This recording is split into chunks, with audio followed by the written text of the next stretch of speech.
Hi, welcome to this week's vlog. It's been a very busy week up in Westminster.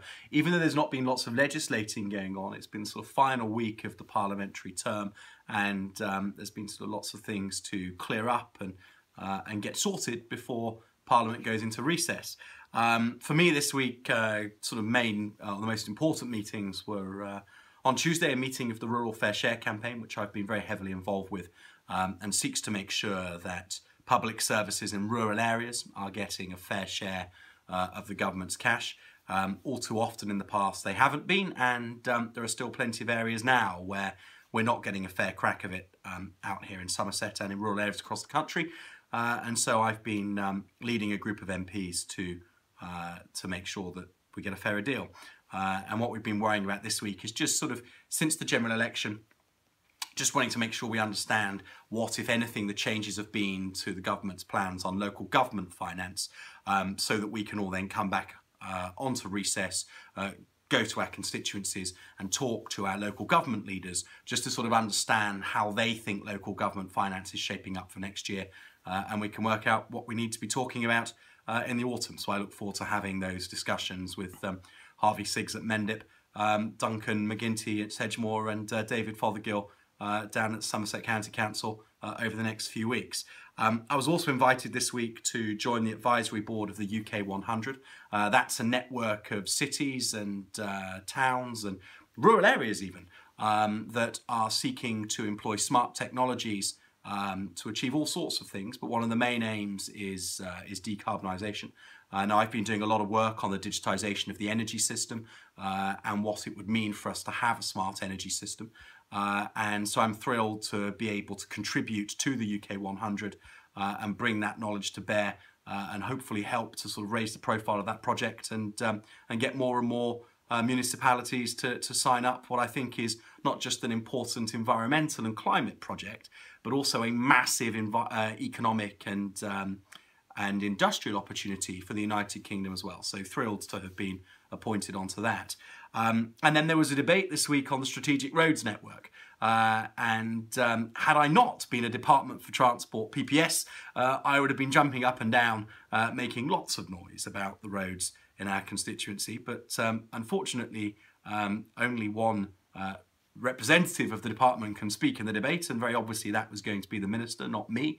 But I was very, very grateful to Ian Littlegranger, John Penrose, Marcus Fish, and the Minister, Jessie Norman, all of whom I had pleaded with beforehand to make sure that our priorities, the A39 and the A361 coming in from the M5, were mentioned often, and indeed they were, perhaps even more than if I had done it myself.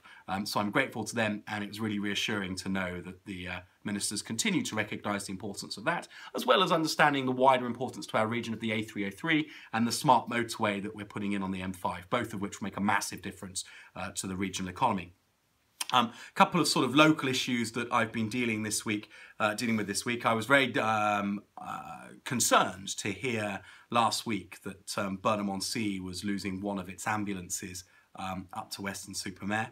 Understandably, a number of constituents got in touch to complain about this. I understand that it's all part of the sort of reconfiguration of the ambulance service in order to cover this temporary closure of the A&E at Weston.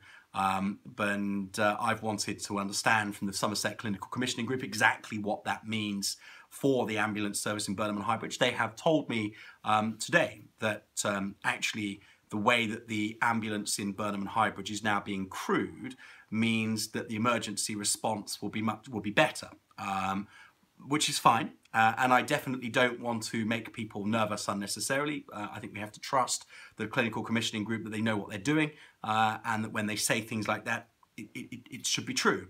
But I'd be very grateful for people's feedback and thoughts on that, because make no mistake, if I think for 1 second that constituents of mine in Burnham and Highbridge are losing out because of something being sent up to Weston, I'll be making a lot of noise very quickly on your behalf to make sure that gets put right.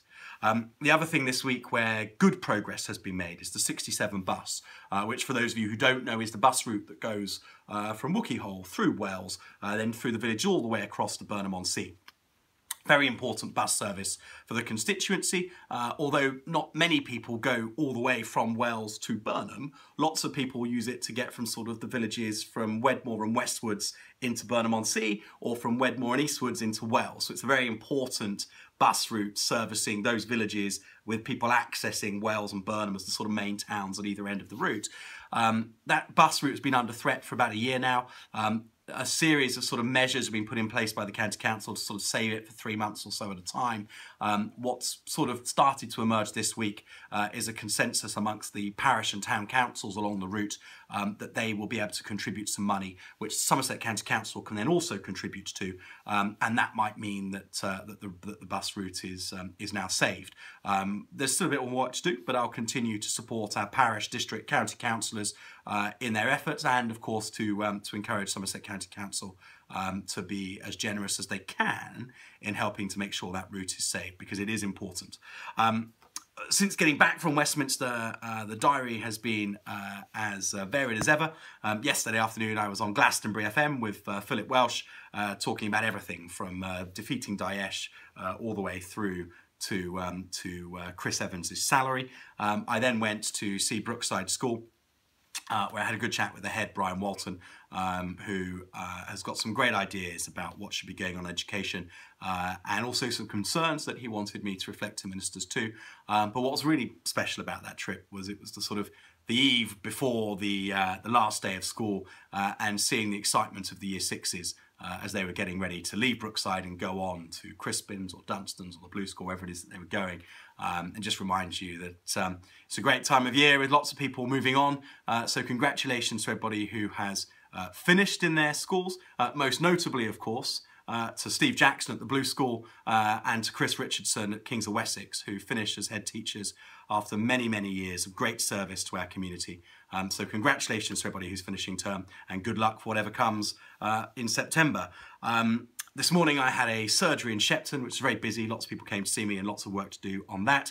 And then I went up onto the Mendip Hills to meet some residents who wanted to share with me their concerns about road safety. There was another fatal crash on the Mendips 2 weeks ago, and there urgently needs to be some improvements to that junction. And I'll be putting pressure on the County Council for those improvements to be made as quickly as possible, because we shouldn't be waiting for fatal crashes to make improvements to junctions that are very obviously too fast and too dangerous. That's the end of this week's vlog. It's also the last vlog that I'm going to do for a couple of weeks.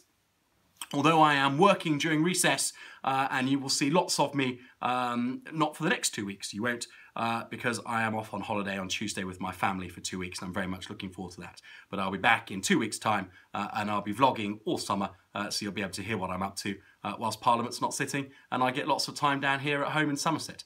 See you in a couple of weeks. Goodbye.